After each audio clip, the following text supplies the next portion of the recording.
Здравейте!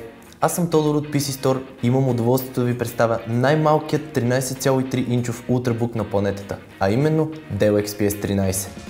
Този път от Dell са надминали себе си, като са доразвили идеята за ултрабук без никакви компромиси и забележки. Новият XPS 13 впечатлява с това, че 13,3 инчов дисплей е събран в 11 инчов корпус. Това се дължи на факта, че безел около дисплея е с дебелина едва 5,2 мм или иначе казано половин сантиметър.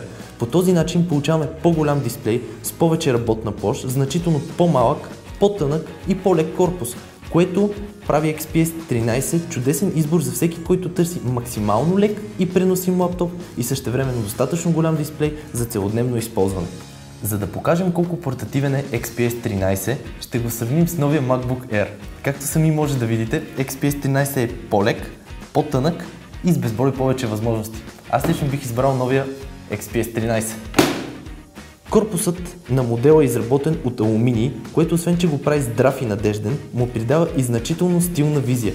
Palm Rest е подсилен с въглеродни нишки, като тези, които се използват за направата на най-бързите коли, болидите от Формула 1. По този начин Palm Rest е тънък и здрав като алуминиев, но по-лек, по-хладен и приятен на допир. Може спокойно да кажем, че с XPS 13 получаваме изключително здрав, надежден, лек и същевременно стилен ултрабук. Както вече споменах, моделите от серията разполагат с 13,3 инчови дисплей, като има възможност за избор между тъчскрин дисплей с IPS матрица и QHD+ резолюция и обикновен дисплей с Full HD.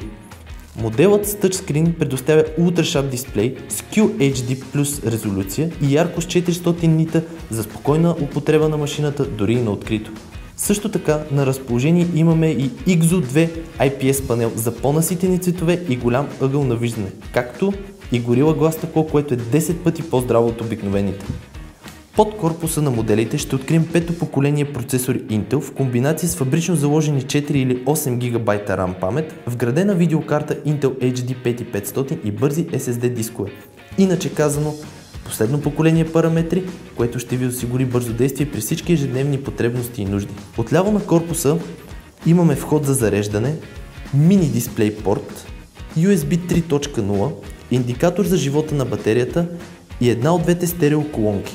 От другата страна е втората стерео колонка, вграден карт-ридер и още един 3.0 USB вход. Тук може да отчетем липсата на HDMI и VGA изходи, но за тях просто не остава място в изтъненото шаси на XPS 13. Лично аз не смятам това за толкова голяма загуба, тъй като лаптопът има поддръжка на Wi-Fi за безжично свързване към телевизор, плюс факта, че на пазара има огромен избор от преходни кабели, от мини дисплей порт към HDMI, като по този начин няма да се усети липсата на стандартен HDMI изход. XPS 13 предоставя и аеродинамична клавиатура с градена LED подсветка за работа в слабо осветени помещения. Раздалечените бутони и плитки им ход правят клавиатурата на този ултрабук изключително удобна за бърз набор на голямо количество текст с минимален шанс за допускане на грешка.